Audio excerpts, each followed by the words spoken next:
ये महोदय जो हैं, देखिए कितने मधुर भाव से सेल्फी ले रहे हैं राहुल गांधी जी के साथ। और राहुल गांधी जी और उनके चच्चा ये ऐलान उमर के साथ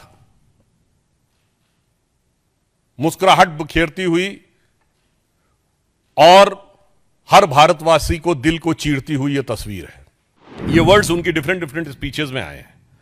आई don't want to live in India, I doesn't value skilled people, I doesn't have the freedom of faith, Indians in India there are hateful peoples. एक 54 साल का युवा आज जाकर भारत और भारतीय संस्कृति को लांछित करने, अपमानित करने की कोई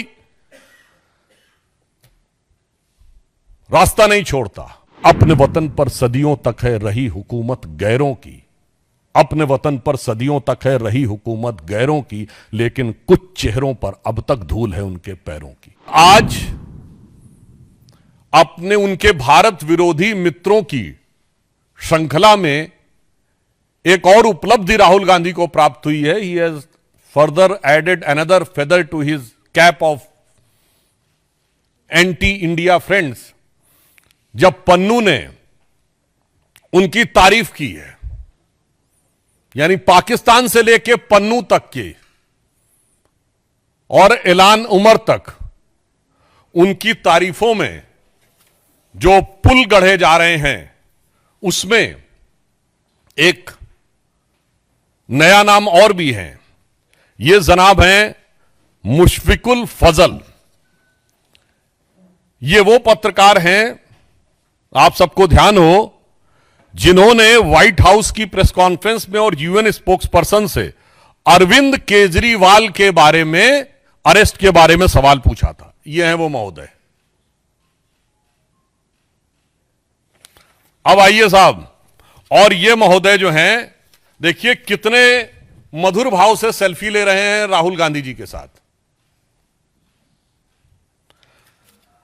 और राहुल गांधी जी और उनके चच्चा, जो बता चुके थे कि वेस्ट वाले अरब से आए हैं और नॉर्थ वाले यूरोप से आए हैं, ईस्ट वाले चाइना से आए हैं, दक्षिण भारत वाले अफ्रीका से आए हैं, ये चतुर्दिक प्रतिभा के धनी जो इनके सैम हैं, उनके साथ ये बैठे हुए हैं। अब ये ऐलान उमर के साथ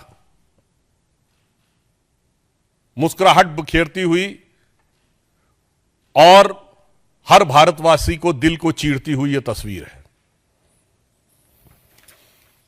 इस विजिट में उन्होंने कुछ ऐसे शब्दों का प्रयोग किया है जिस पे मैं पूरे देश का ध्यान आकर्षित करना चाहूंगा। ये वर्ड्स उनकी डिफरेंट डिफरेंट स्पीचेस में आए हैं। I don't want to live in India, I doesn't value skilled people, I doesn't have the freedom of faith, Indians in India there are hateful peoples, Indians doesn't allow the different languages, Indian identity is not acceptable, Indian society is casteist, Indians social media influencers are for UC only, और separatist और जो कश्मीर में terror के perpetrator थे उनका समर्थन है।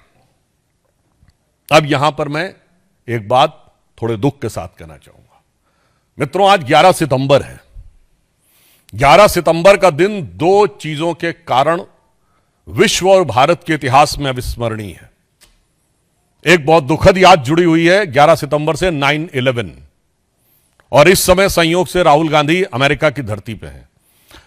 मैं पूरे भारतवासियों को याद दिलाना चाहता हूं कि 9/11 के जो प्राइम एक्यूज थे खालिद शेख मोहम्मद और मोहम्मद अट्टा, कोई पॉलिटिकल पार्टी दिखाइएगा जिसने उनके पक्ष में सहानुभूति का बयान जारी किया हो, कोई टीवी चैनल दिखाइएगा जिसने 9/11 के बाद इन लोगों के पक्ष में सहानुभूति दिखाई हो, कोई पॉलिटिकल पार्टी बताइएगा जो अमेरिका के इतिहास का सबसे बड़ा सिक्योरिटी लैप्स, जो अमेरिका के इतिहास का सबसे बड़ा इंटेलिजेंस फेलोर, जिसने उस सरकार के ऊपर उंगली उठाई हो कि इंटेलिजेंस फेलोर था और सिक्योरिटी लैप्स था ना, बल्कि पूरे अमेरिका ने और उनकी सारी पॉलिटिकल पार्टी ने फर्म रिजॉल्व किया जॉर्ज बुश जो रिपब्लिकन थे, उन्होंने कहा कि हम ओसामा बिन लादेन को मारेंगे, और बराक हुसैन ओबामा जो कि डेमोक्रेट थे, उस काम को अंजाम दिया। आज भारत में अगर उसके समकक्ष जो भारत की संसद पे हमला हुआ, जिसके लिए सर्वोच्च न्यायालय ने rare of the rarest crime शब्द का प्रयोग किया है अपने जजमेंट में, आप जाके चेक कर सकते हैं अफजल गुरु की हैंगिंग के बारे में, 7 साल उसकी हैंगिंग रुकी रही। और आज भी जम्मू कश्मीर चुनाव में कांग्रेस के मुख्य सहयोगी दल कहते हैं कि अफजल गुरु की हैंगिंग गलत थी। और यह राहुल गांधी अफजल की पहली बरसी पर, लोग शायद भूल गए होंगे वो जेएनयू में जो नारे लगे थे ना, भारत तेरे टुकड़े होंगे इंशाअल्लाह, और ये अफजल हम शर्मिंदा है तेरे कातिल जिंदा, वो था क्या? वो 2015 में अफजल की हैंगिंग की पहली बरसी थी और जिसका ये लोग नैतिक समर्थन कर रहे थे। सोचिए ये 11 सितंबर हमें क्या याद दिलाता है? देश को लेकर एक ऐसी सोच। आप बताइए किसी भी अमेरिका के नेता ने बाहर जाकर कोई ऐसा विरोध किया हो? दूसरा, याद करते हुए दिल भर आता है, आज 11 सितंबर वो दिन है जिस दिन 11 सितंबर 1893 को स्वामी विवेकानंद ने शिकागो में पार्लियामेंट ऑफ रिलीजन में अपना ऐतिहासिक अविस्मरणीय वक्तव्य दिया था। दुख, 29 साल के उस युवा सन्यासी ने भारत की वो प्रतिष्ठा बढ़ाई थी कि शिकागो हेराल्ड ट्रिब्यून ने यह लिखा था कि इस युवा सन्यासी के पास लगता है ज्ञान का वो समुद्र है जिसकी एक बूंद भी हमारे सारे विद्वानों के पास मिला के नहीं है। और एक 54 साल का युवा आज जाकर भारत और भारतीय संस्कृति को लांछित करने, अपमानित करने की कोई रास्ता नहीं छोड़ता। मैं पूछना चाहता हूं, राहुल गांधी ने आज तक क्या कभी जाकर वहां शिकागो में गए हैं विवेकानंद के उस हॉल में?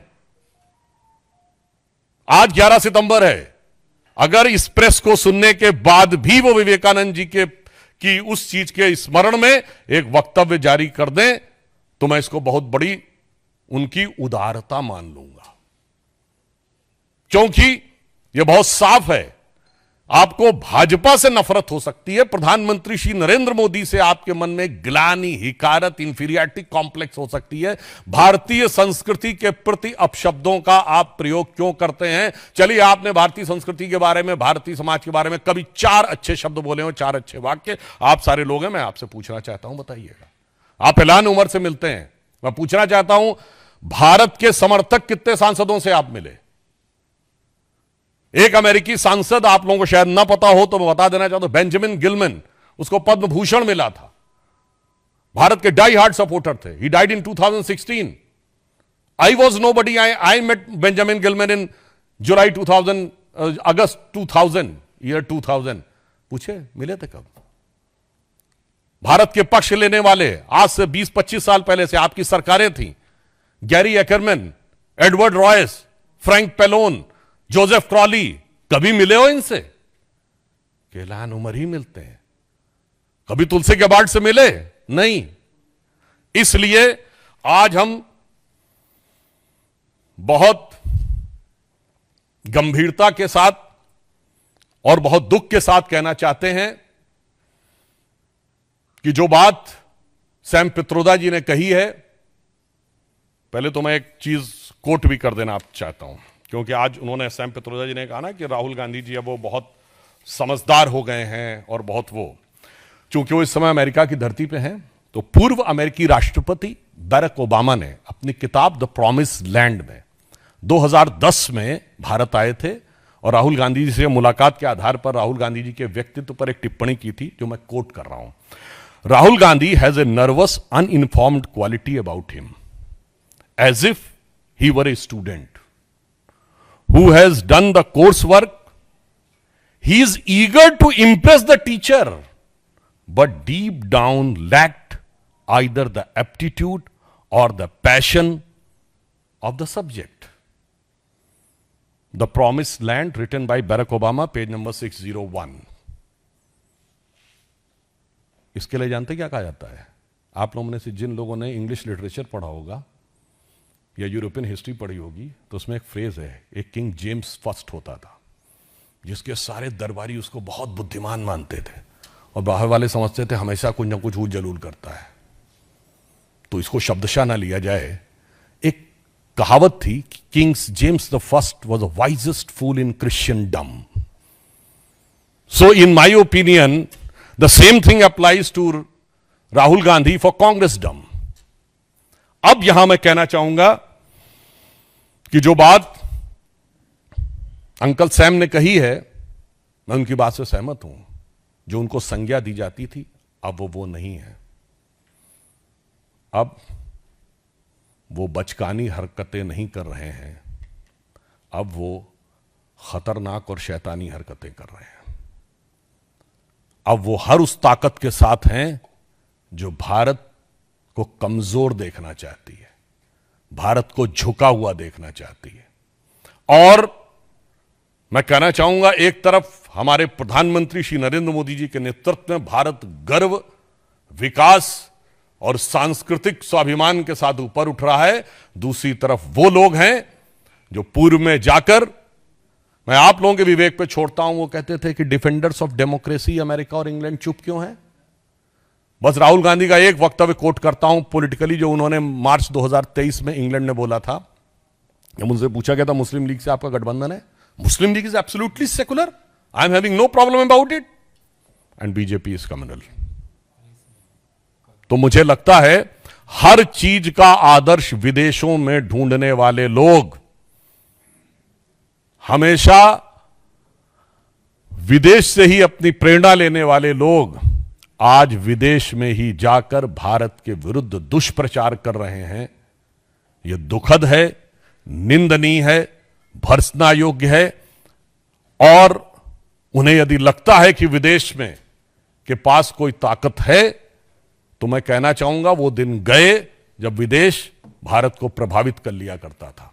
आपको लगता होगा विदेश का प्रभाव, तो एक पंक्ति में कहते हुए अपना विषय समाप्त करना चाहूंगा. इन सारे लोगों के लिए जो आज भी अपना सोर्स ऑफ इंस्पिरेशन अब्रॉड से ढूंढते हैं कि अपने वतन पर सदियों तक है रही हुकूमत गैरों की, अपने वतन पर सदियों तक है रही हुकूमत गैरों की, लेकिन कुछ चेहरों पर अब तक धूल है उनके पैरों की.